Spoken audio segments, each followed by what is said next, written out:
मी श्रीरामचं खत वापरलं. श्रीरामच्या खत वापरेल प्लॉटमध्ये जरा सेटिंग बरी वाटून राहील.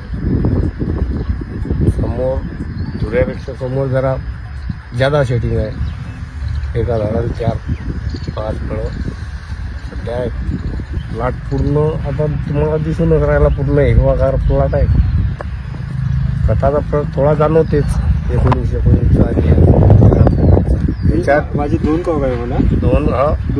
दोन कॉक आहेत. 2 कॉकमध्ये एका कॉकमध्ये श्रीराम डिबीट ठेवलेला आहे. एका कॉकमध्ये ते 19 ठेवलेला आहे. त्याच्यात फरक जाणूनच राहिला.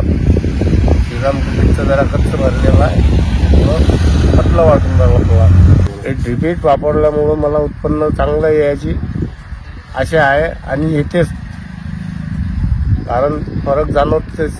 19 आणि श्रीराम डिबीटचा फरक जाणवतेच.